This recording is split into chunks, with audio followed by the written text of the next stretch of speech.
It's really fascinating to see how huge their teeth actually are, because it's not just the bits that you see, out of the gum, it's the bits that go way back.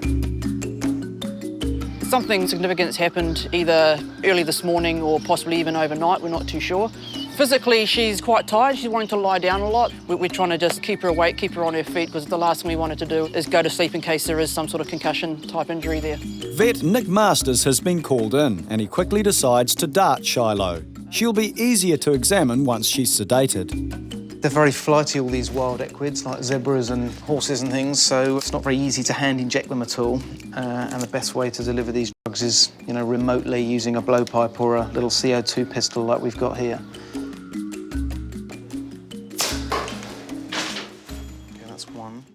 Shiloh is our oldest mare, so she's coming up 20 years old, which is getting up there in age for a zebra. It's potentially a very serious situation. The team faces an anxious wait for the drugs to take effect. Nat's been able to check Shiloh's head wound.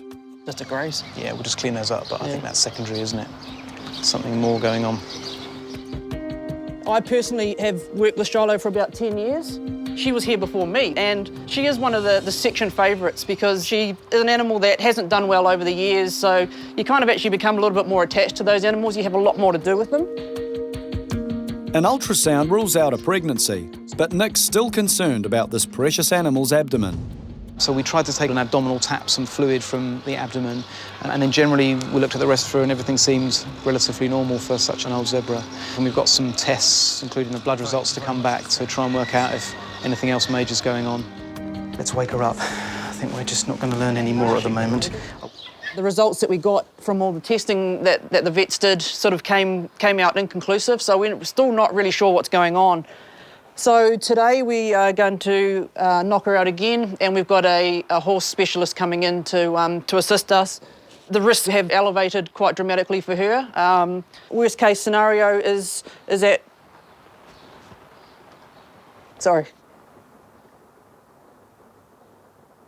Shiloh's nearly 20, which is very old for a zebra. If the vets can't help her, Nat knows the kindest thing will be to put her to sleep.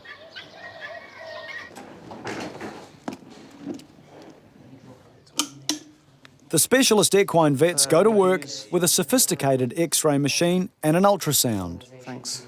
We're looking at some kind of sediment. This is ventral abdomen, which could, again, either be mineralization of a tumor or mineralized foreign body. There is a possibility Shiloh has a twisted colon, which can be fixed with a fairly simple operation. But it's not something that can be done right away.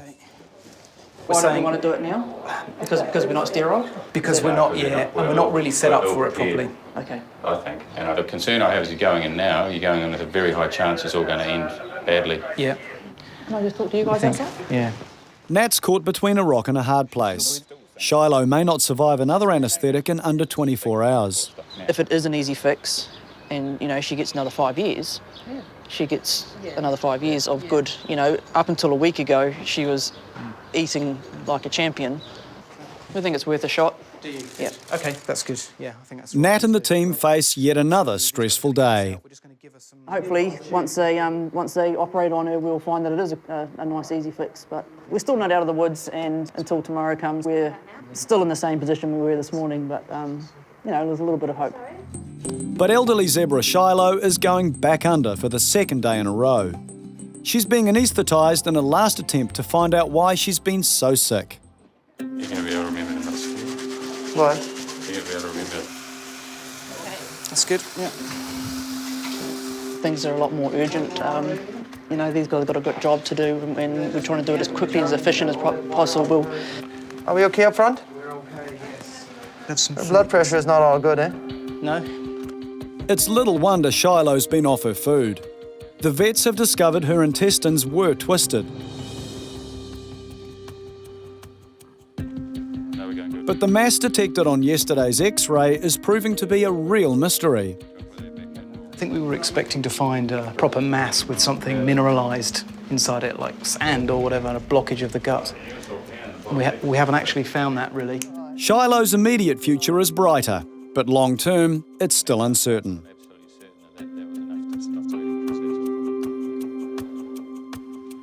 coming into this, we were preparing for the worst, preparing to potentially have to put her to sleep.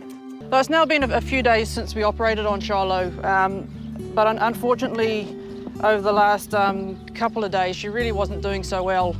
Yesterday morning, she just looked really, really tired. Her demeanour was really low. Unfortunately, she just was absolutely exhausted, and the really hard decision was made to put her to sleep. After Shiloh had passed away, we actually let these guys in to see her so that they had some sort of closure, so that, that their family member didn't just disappear. And, she is one of those really favourite animals, and I'm really going to miss her. Quick anaesthetic and we'll see what's wrong with you. Rooster is one of only 100 kakapo left in the world. Haven't quite got his tail. Usually resident on a remote quarantined island, he was flown over 1,000 kilometres to Auckland last night to make an emergency landing at the zoo's vet clinic. We're going to give him an anaesthetic so we can have a really good look at him, get some blood samples from him, take x-rays, and it just makes the whole process a lot easier, both for us and for him. It's not long before the effects of the anaesthetic take hold, and John and Mel can get a closer look at the world's rarest parrot. Rooster has been losing weight and has an infection that refuses to heal. With such a precious animal, John is determined to leave no stone unturned to try and find the cause of Rooster's deterioration. They're incredibly rare. They're all isolated on 2 offshore islands. If he had been a more common species like a tui or a sea lion, we mightn't be spending quite so much attention on an individual. Kakapo are thought to be one of the oldest species of bird on the planet. Until recently, they were also the 3rd most common bird in New Zealand. John thinks there's a simple explanation for what caused this fast and massive decline in their numbers. In historical New Zealand, they had no predators at all. The only mammals in New Zealand were tiny little bats, and they didn't worry birds like this. So it wasn't really until humans came and brought with them all the associated cats, stoats, weasels, rats, etc., that these birds became threatened and have gone from populations of probably tens or hundreds of thousands to about 100. After a blood test, John x-rays Rooster to be absolutely sure that there are no hidden problems. No, everything looks totally normal with the x-rays. There's no change in his lung area, his heart size is normal, and no sign of any sort of foreign body or anything that could be contributing to an illness. It seems that all the initial signs are positive, but Rooster is still losing weight.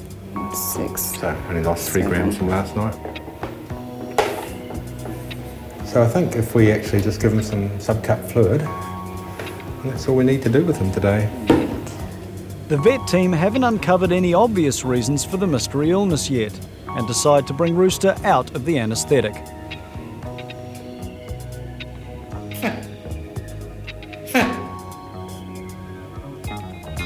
Feeling rather irritated, the big bird makes his feelings known.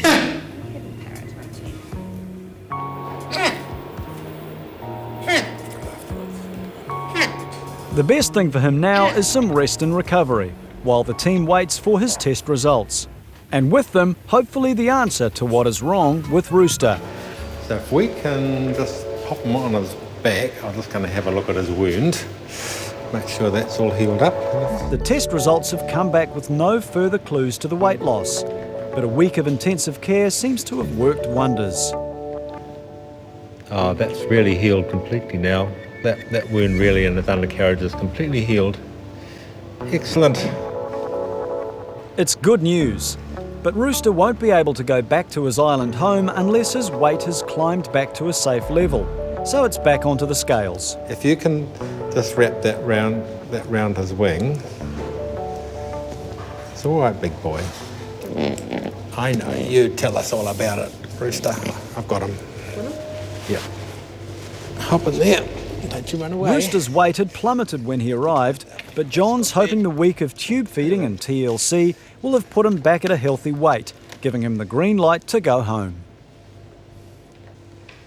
So that's pretty close to 1745 grams. That's fine for a wild bird, really. So we've got no doubt he'll do well when he's back on the island. Rooster is on the next plane to Invercargill.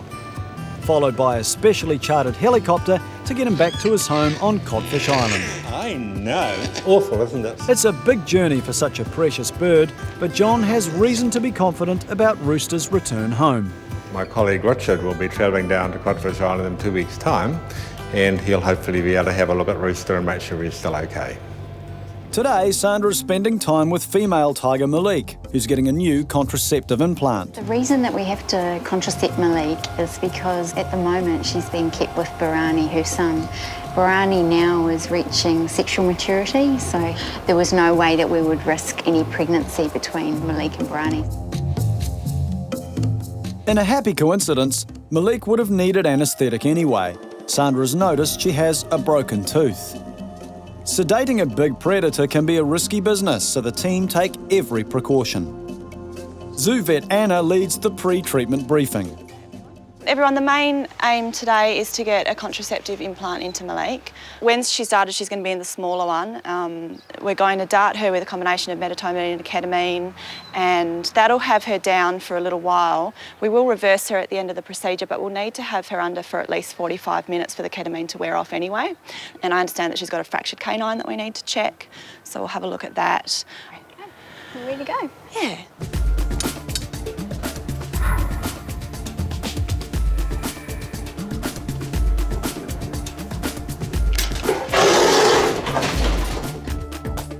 With Malik judged to be as harmless as a kitten, the process begins.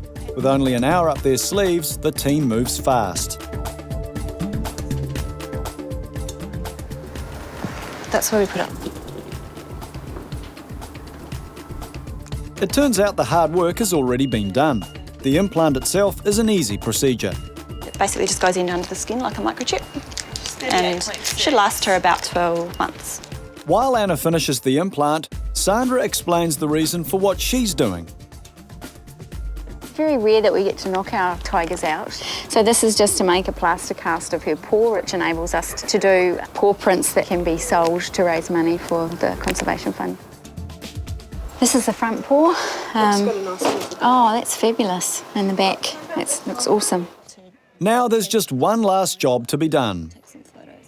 What we're looking at is Malik's left upper canine. She's sheared a piece off a little while ago, and we're just checking on the damage of that. I think the gum looks a little bit red there. She's vulnerable to getting an infection in that tooth travelling up. Unfortunately for Malik, that means an appointment with the dentist in a couple of weeks. It's really interesting for us. I mean, we're inside doing cats and dogs all day, so for us to get the opportunity to come and do and help it be doing exotic pets is really quite a challenge. Malik needs a root canal, so of course there's no escaping the dreaded drill. It's always fun watching someone else go to the dentist. I have to say this last month I've been about 8 times, and it's great that it's not me.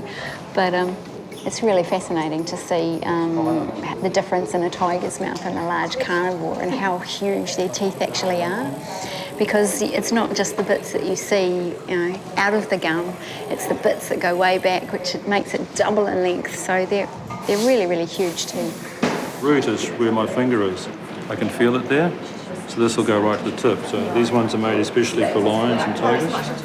We all know what a toothache feels like, and the way that Malik's tooth is sheared off shows that it has the potential to get very infected and very sore. So she may actually be a totally different cat after this surgery, because she may be experiencing pain that we're not picking up on. At the less fearsome end, Anna and Bethany are examining Malik's furry tummy. We're not particularly concerned, but we're checking her kidneys. She's an older cat, and her recent blood results have been fine in terms of kidney function, but because we've got a little bit of time, we're just doing some extra tests and having a look at the appearance of her kidneys, and they look really healthy as far as we can see. This is root canal cement. Trying to force it down into the root with this pressure syringe. I think we've got it actually.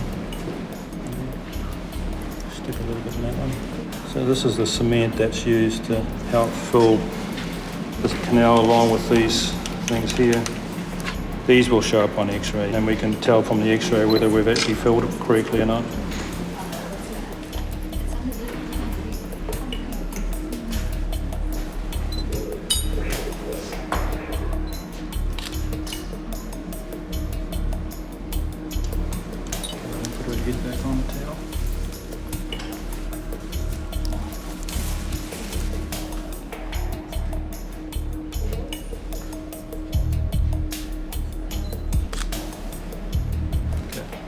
I think it was very successful. I think that should be fine for her. I think that will last her for the rest of her life.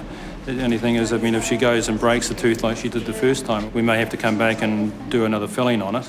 But other than that, I mean, she looks good. What's awesome now that it's finished, it looks like a fantastic job. So we'll be really eager to get her back and recover her new den and see how she goes. 1, 2, 3.